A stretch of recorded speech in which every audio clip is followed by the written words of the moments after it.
Hey, what's up guys, how you doing? Today on the Camaro project, we're going to be installing a sound system. We're going to put some subwoofers in, and then we're going to install a 5-channel amp to amplify everything. So, I have, if you remember, I have the infinity speakers that I installed in here and there, and then in back, the 6x9s in back. You can just go watch my speaker install video. You can see exactly what I installed. But today we're going to be installing the subs and the amp. First, right now, I'm going to run you through the logistics of it, and then what all you're going to need, and then I'll take you along for the process so you can kind of see in detail how it works. So, of course, you're going to need like power and ground wire. That's with every install, pretty much. I have my Alpine receiver CDE HD149BT, and there's a specific reason I have that one. It has 3 RCA outputs on the back, 3 pairs of RCA outputs on the back. So it's basically 1 set of RCAs for the front 2, 1 set of RCAs for the rear 2 speakers, and 1 set of RCAs for the rear 2 subs. I also have 3 sets of RCA cords. Also, everything will be linked down below so you can see exactly what we're talking about.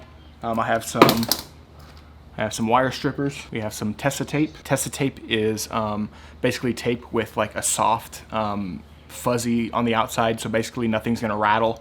If you wrap your cords in this, things aren't gonna rattle around because this softens the outside basically and makes it not rattle, I guess. I don't know how else to put it. This stuff is actually really awesome for doing your doors and stuff like that, which I'm gonna do like window assemblies and stuff like that and little lock assemblies. Wrapping it in this cuts down on noise a lot. And then my secret weapon is this. This is called speed wire. So speed wire has, if you can see, speed wire has 9 wires inside of it, all wrapped up in 1 wire. So what this is positive and negative for each of my 4 speakers, so that's 8, and then 1 remote line as well. So you know how if you have to run a remote line from the dash to the amp, this has it in there included. So that's really awesome. And I'll link this down below as well. This is gonna make your install a lot easier. And then for the subs in the back, we have a double box that's ported with 12s.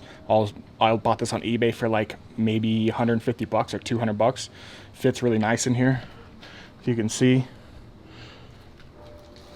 fits pretty well. And then for the amplifier here, we have the Alpine PDX V9. So really cool thing about this is when you're doing your install, you can just kind of slip these out and your speaker wires and everything plug into here, and you just clip them in and that makes the connection. This is a 5-channel amp. This is your power and ground wire right here. So wiring is a lot easier with this. You just plug your stuff into this. You can just hold this instead of having to manhandle this amp while you're plugging stuff into it. You just hold this, plug your wires in, and then you just slip it in like that and you're good to go. And then another really cool thing I did is I took these stock battery terminal things out and I put in these extended ones from Amazon. They were like maybe 12 bucks for 2 of them, and they have the post that comes out. Then you can unscrew this at the end, put your positive wire with the terminal on the end of it like that, and you just screw this back on like that, and you're good to go. It's much easier than trying to fit your terminal thing into the in between that. It's just a headache. So that's going to make the install a lot easier too. I'll link these down below as well. Okay, and then let me show you in theory how this works, how this setup works with the 5-channel amp. What you do is you have your head unit right there. In the back, like I talked about, you have those 3 sets right there of your RCAs. So we take our RCA wires, plug 3 sets, and then we Tessa tape them all together and run a line of them through there and then down here and then into the trunk where I'm going to put my amp. And this is what sends the audio signal to the amp sound-wise, so it can output sound, powered sound basically, to your speakers. Then up front we'll have our power wire, which is just going to slip onto there and then be locked on by that washer. Super, super simple. Inline fuse. This runs back through the firewall. Somehow I got to figure that out. And then down here, and then down through this channel right here. Don't worry about my interior. I'm changing the carpet and everything here soon too. Down through here, up here, and then the power wire plugs into the amp. And then we run a ground wire from the amp and ground it somewhere here in the trunk. I'll figure that out as well. And then here's the really cool part. We take our speed wire right here. We unravel the 9 wires inside of here. 1, 2, 3, 4, 5, 6, 7, 8 wires, and then the remote wire. Then we take this and we run this along the same side as the RCAs up here. And then we plug all those wires into the factory harness, like splice the wires in, the white to white and white stripe with blue to blue and purple to all that stuff, speakers in here, and then the remote wire as well. So all the speaker inputs that are going into the factory system are no longer going to be coming from this head unit. They're going to be coming from the amp in the back. All right, so the rest of the video is going to be the install. You can kind of watch along just to understand that I'm not like an expert or anything. I have a basic understanding of car stereos, but not a super well understanding of it. So I'm sure there's going to be comments making fun of certain things I do and things I do wrong, but it's going to work and it's going to sound fine. Oh yeah, he's a good puppy. He's a good puppy. Oh yes. All right, so anyway, before I was distracted by the stray dog, so here's how I ran my wire. It's a super unique way, and you'll see why here in a minute. So I ran it down through that little hole down there, So this is the bay right here, and then back there, this little hole. So that hole comes down through here into the passenger side. And then I pulled my carpet up to look for a hole, and look, lucky me, I have some built-in nice big rust holes that I didn't know about. So that's beautiful. But I mean, it worked great for the install. So now I know I have a bunch of rust on the floor pan that I have to deal with. That's gonna be a blast in the future. So, but got an easy pass through. So now I'm just gonna run the cord underneath here, down here, and then back into there. Okay, now I just gotta figure out how to wire it through here. I think maybe I can just, let me see here. And then the wire will come up here. Also, while I'm in the trunk here, I'm gonna pull this carpet up a little bit and lay some Dynamat stuff down, some sound deadening stuff, just because, you know, might as well. It's going to help a little bit with the sound and rattling. And then I pulled this plastic panel off as well. I'll put a little bit up here as well. And I'll link this stuff down below too. It's super cheap on Amazon. You don't have to buy the Dynamat stuff. This stuff's way cheaper and it works the same. All right, we shall put a panel right down here. And we'll put a panel on the opposite side right here. Cheap little $5 roller. And we'll put a piece right here on this piece of it. And you only need to get about 20 to 30% area coverage with this stuff for it to be effective.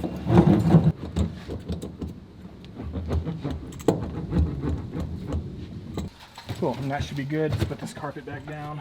All right, so then I ran my ground to the seat bolt underneath the passenger seat here, and then around here, and then through here. So I'm gonna have to figure out a way to kind of hide these wires. I'll figure that out as I go, but for now this will work fine. And again, it just runs up behind that seat and then back into the trunk. Okay, so now that my ground wire and power wire are run up here, I now have them installed into this little clip, which is super convenient. I just get to hold on to it and clip them in. This is the easiest install ever. I just click that in like that, and it's got power and ground. Super cool. As you can see, I got all my RCA cables.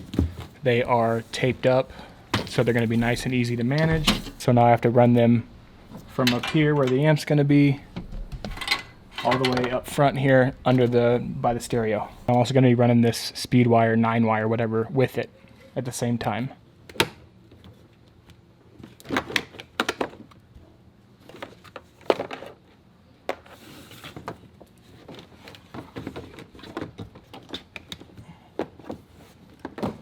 We're gonna unscrew this door sill plate real quick. And this screw right here is being a punk hoe, but I'm replacing all these plastics, so I'm just gonna rip this plastic out and ruin it. Whatever. See? New black plastic. Okay, so I took the sill off and I'm running all the speed wire and the RCA wires underneath here.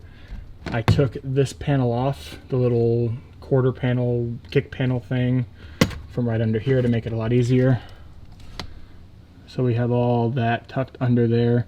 And then once we put this panel back on, that'll hide pretty much everything. The door sill will hide the rest. Okay, so as you can see, everything's hidden. The colors don't match on the panels, but I have black plastics for everything. So I'll do a whole episode on replacing all my plastics with black stuff. But yeah, the wires are all ran up into there, and then up over there, over that thing, and then right there. And then they're gonna go through there into the stereo. Okay, so as you can see, I've cut all the wires from the harness adapter here that was going into here. All the speaker wires, I cut them, and now I have to splice them. Then I have to peel this 9-wire and get the individual wires out of here and then splice them into those. And here's a view of what the inside of the speed wire looks like. See all these wires? Boom, boom. Very cool, right?